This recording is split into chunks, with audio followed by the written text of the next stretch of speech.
Ladies and gentlemen, boys and girls, children of all ages, welcome to the channel. It's your boy, World of Wrestling, here today to discuss about AEW Dynamite, March 15th, 2023 review. This was a good show. Main event had the Triple Threat Trios Championship match. The House of Black retained their tag team titles in that matchup. Trios tag team titles, by the way. So, very solid, entertaining main event. We had Orange Cassidy going one-on-one with Jeff Jarrett. That was a very fun and entertaining matchup as well. Orange Cassidy retained his championship in that matchup. I was very happy with that match. They did give you a little bit of belief that possibly Jeff Jarrett was going to win the AEW International Championship, formerly known as the All-Atlantic Championship. And I thought that match was really fun to watch despite all the interruptions and things that took place. It was pretty wild and overbooked, I would have to say, but still entertaining regardless. And it was fun to watch that match. I think that was one of the better matches outside of the Triple Threat Trios Championship match that we saw at the end of the show. We got the MJF having his rebar mitzvah, which actually was very fun, very entertaining, funny as shit. We had 3 new possible challengers, totally fresh, totally new. Sammy Guevara, Jungle Boy, and Darby Allin.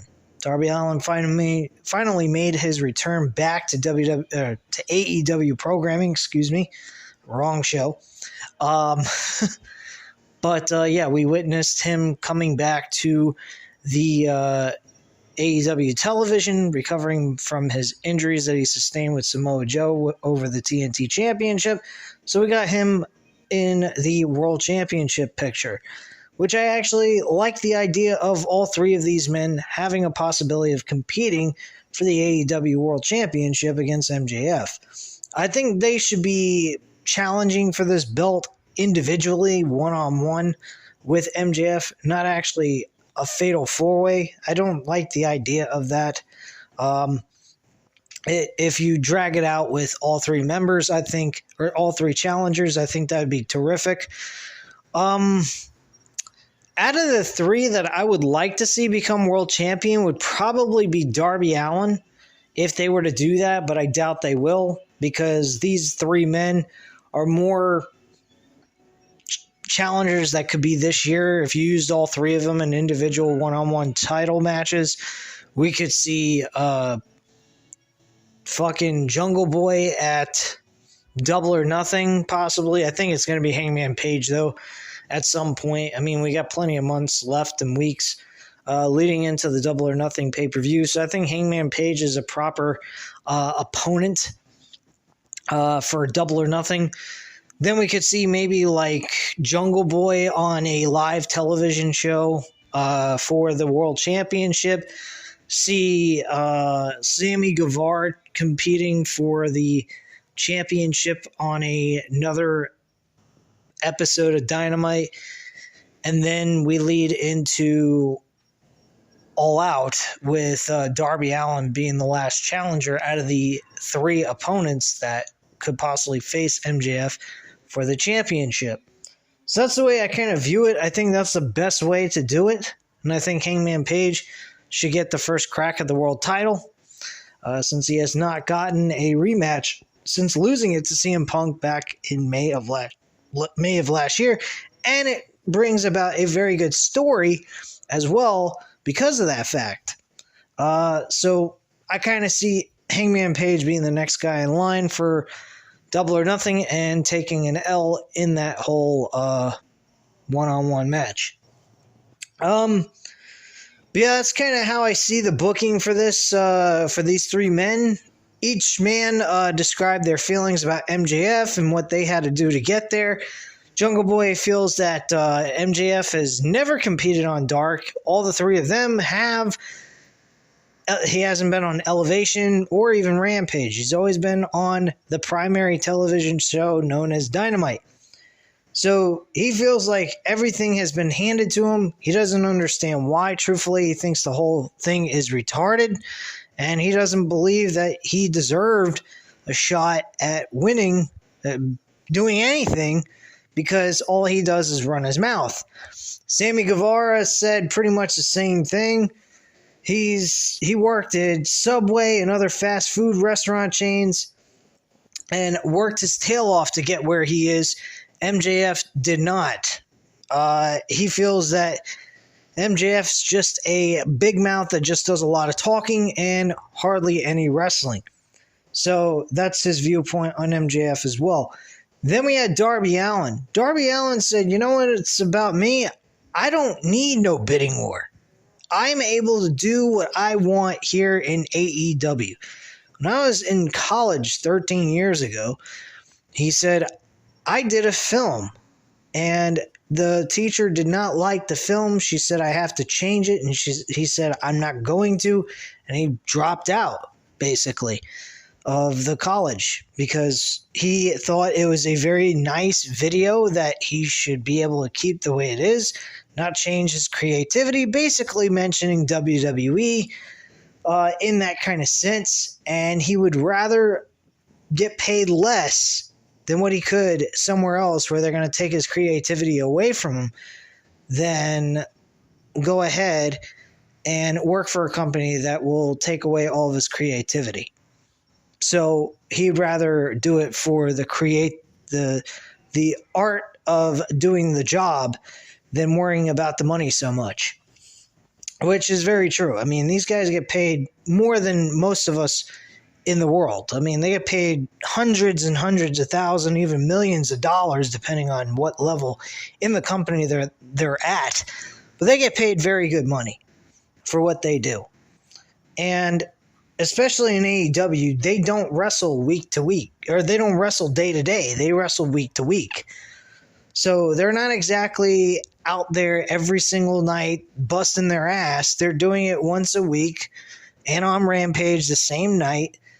And that's pretty much it. I did hear that they're going to possibly go ahead and start doing live shows, but I don't particularly assume that it's going to be day to day, like 7 days a week type of situation. They're probably going to do it, 2 or 3 times a week. That's about it.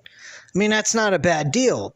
They go home, relax for a little while, come back, whatever. Some of them are not going to be utilized for the live shows anyway. So there you go. MJF took shots at each and every one of them. MJF took shots at everybody last night in Canada. He said, oh, and you guys thought Bret Hart was entertaining? I was more of a Shawn Michaels kind of guy. I was like, holy shit. That was funny. But he went ahead and he took shots at Jungle Boy. Best one was Sammy Guevara. He went ahead and he said, he was like, he was like, well, what are you going to do? You're going to go ahead in 7 months. I guess we'll go ahead and here in 7 months you've proposed to a new fiance or a new girlfriend to marry you. We'll call you 7-month fiance Sammy Guevara. Some shit like that. I mean, it was fucking hilarious. Darby Allin, besides what he said about creativity, also mentioned that he's tired of hearing about pro wrestlers in AEW that are going on Twitter complaining about how they are upset about their bookings and they want to leave AEW and go somewhere else and yada, yada, yada. And he said, there is no bidding war over me. I'm going to stay right where I am, where AEW allows me to be myself. And if I don't get that world championship title, why, I might go on Twitter and complain. Not really, but I will go ahead and take my skateboard and put it through your face and take your world championship. That I liked. I thought that was fucking badass. But yeah, MJF took his glasses off. You could see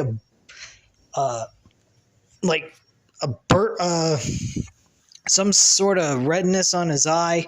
Looked like it was bleeding from his eye and whatnot. And he had bruises all over his eyes. He had like black eyes. Both eyes were black-eyed. And Darby Allin says, "Man, you look like shit." I was fucking laughing my ass off when I heard that shit. Wow, that was funny. But yeah, that was pretty good. They eventually led to a brawl. MJF was shoved out of the ring and landed into his bar mitzvah cake, face first.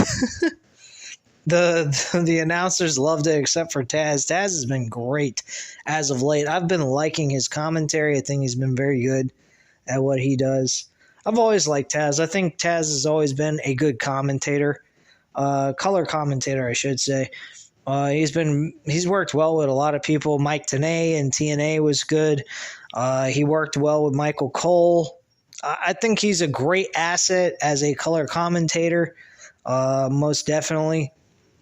So I enjoy his work on commentary, and his wrestling back in the day in ECW is also excellent too. So I've enjoyed a lot of what Taz has done in his career, in ring and out of the ring. So very impressed with him, even at his age at this point. I mean, he's kind of old. I mean, not as old as Jim Ross, but he's getting up there in age. So, I mean, he's been doing a good job. Tony Schiavone's been doing pretty solid too himself. So I'm very happy with the commentary team. I think they've been doing all right. I think they could do a little bit better, but regardless of all that, I think they're doing pretty solid on the commentary team. Hell of a lot better than WWE, except for maybe Michael Cole. Michael Cole has gotten better since Pat McAfee came into the picture, but with Pat McAfee out, it has not been all that entertaining as much. I think Pat McAfee brought a lot to the table when it came to commentary, and unfortunately, the only time he has come back since he left was the Royal Rumble pay-per-view itself this year. So unfortunately, we haven't been seeing a whole lot of Pat McAfee over the last few months or so. Anyway, moving on here. We had the Blackpool Combat Club in action against the Dark Order. It was with Gray. Hold on one second.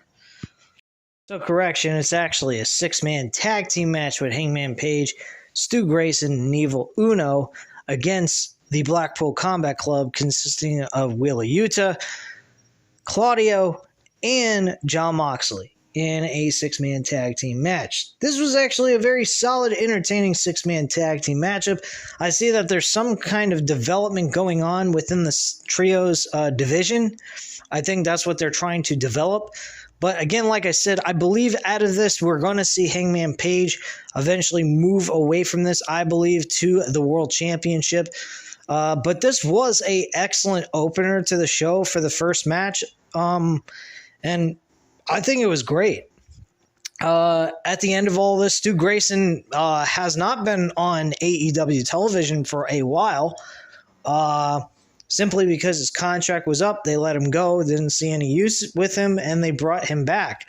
Hopefully this is permanent and we are not going to see like a one-time only deal with Stu Grayson. I like Stu Grayson with Evil Uno. I thought they were a good tag team.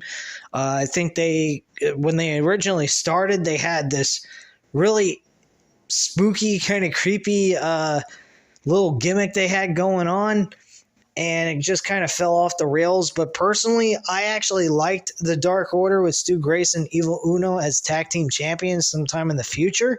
That's what I was predicting at some point. Private Party was another one. And, the list of tag teams were great. Now it seems like the trios is more of the tag team division than the actual tag team itself. You got the Acclaim last night doing their own rap video. That was nothing spectacular. I mean, it was okay. It was good. It was talking about appreciation of the fans, I believe. But it wasn't that big of a deal to me. So I don't quite understand what the big deal is about, or what's the big problem about their tag team division, but they kind of fell off the rails on tag team wrestling and went straight to 6-man tag team wrestling as being their tag team division, which is a little insane if you ask me. I think both divisions should matter, And I think they both can be very entertaining to boot. But, it is what it is. And not to mention, tag team wrestling in AEW is not really tag team wrestling. They don't tag in and out like they should. It's more like a free-for-all with everyone getting involved, and it's not really tag team wrestling in my book. I like WWE's tag team wrestling a lot more. It's more towards the true identity of what tag team wrestling is in America, but their division absolutely fucking sucks. If AEW would adopt the idea of the way tag team wrestling is in WWE and apply it to their show, why, they would be in great shape. But unfortunately, we're not getting any of that from AEW. We just get a luchador type style of tag team wrestling altogether, which I don't particularly think is really a good thing to do, simply because the rules go out the fucking window here. We don't specify there's luchador tag team wrestling rules.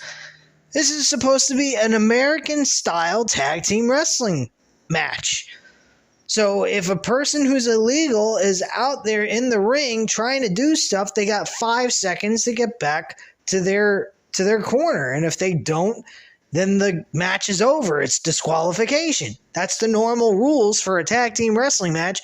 And unfortunately, we don't get any of that here in AEW. Those breakdowns should be happening at the end of the match, not in the middle, beginning, and all through the match. We shouldn't be seeing that kind of stuff. But unfortunately, we do. Is it entertaining? No, I'm not going to deny it's not entertaining. I believe it's entertaining, but it totally disregards the rules of what tag team wrestling is. That's the problem with what AEW does in their tag team wrestling matches. So that's just my rant there for that, but nothing terrible is wrong with their tag team wrestling as much as them just following the rules of tag team wrestling. That's where their problem lies. And I wish they would start honoring tag team wrestling rules in America, or say they've adopted the luchador style of tag team wrestling. That way it makes logical sense. Just saying. So after the win by Jon Moxley on Stu Grayson with the rear naked choke, he turns it into a bulldog choke and basically applies more pressure.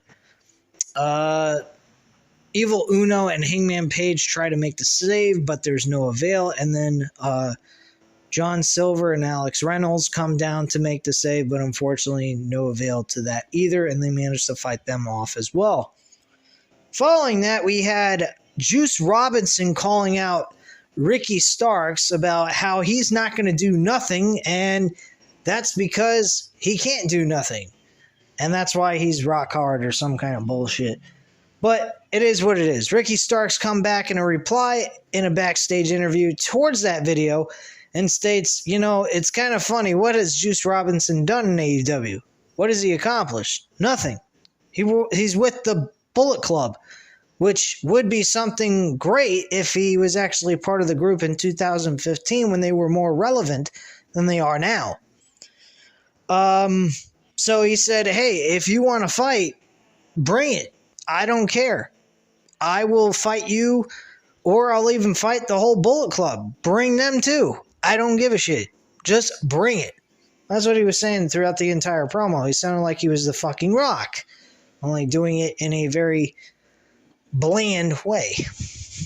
I mean, usually the Rock would say, just bring it, or just bring it, bitch. Some kind of shit, and actually put some attitude into it and some charisma. Ricky Starks just kind of blatantly said, just bring it then. I don't care. just kick it ass. My attitude about that is, I think the match idea is okay. I don't think it's a terrible idea, but like a lot of people have been saying, and I have to agree, that's the best you got for Ricky Starks. Come on. He's been working with one of the best wrestlers in the industry, Chris Jericho. You're going to disrespect him like that? I mean, unless they got something big brewing out of all this and we see Ricky Starks face somebody that's a bigger name from the Bullet Club down the line, I really think this is kind of sad. I mean, don't get me wrong, a Juice Robinson versus Ricky Starks match is a good, decent mid-card match, but I don't particularly see this as something that you can utilize on a pay-per-view. Maybe on Dynamite would be a good idea, but as a pay-per-view match between these two, no, I would do a lot better for Ricky Starks. There was also a video of like a TMZ ripoff called QTV with QT Marshall and the rest of their group. Will Hobbs pretty much talked a lot of shit, said, "Welcome to Will Hobbs' house, bitch," or some shit like that. The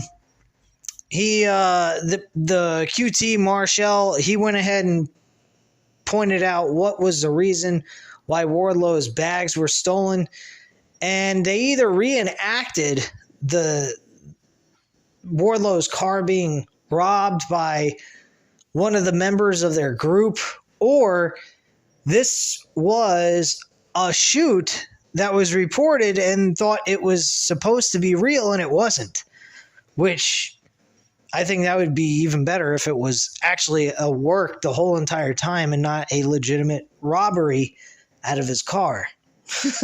That would be pretty fucking awesome. But regardless of all of that, they were pretty much making a mockery out of TMZ. I believe they also took shots at WWE in this segment, which was pretty fucked up. And it was pretty entertaining, pretty interesting. I didn't mind it. So, nothing terrible here. So we also had a matchup with Jade Cargill against this woman from Canada named Nicole Matthews. Fucking enhancement talent. Big whoop-de-doo there. When I saw that happen, I was just like, what in the fuck? Really? This is pathetic. Match didn't even go 2 minutes. Jade Cargill wins and gets her 54th win and no losses. And then she was interviewed by Renee Paquette, and she said, well, you're a Canadian, right? Why don't I wrestle you for the TBS championship or some shit like that? And all of a sudden, Taya Valkyrie shows up.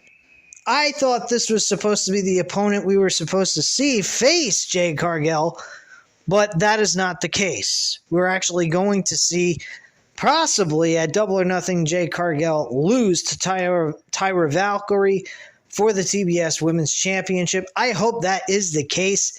Please, let's get the title off of her. Anybody, Chris Statlander, Taya Valkyrie, I don't give a shit. Jade Cargill is a fucking waste of time. She is not exactly what you would call the best woman's wrestler in the world. Does she have an amazing physique? Yes.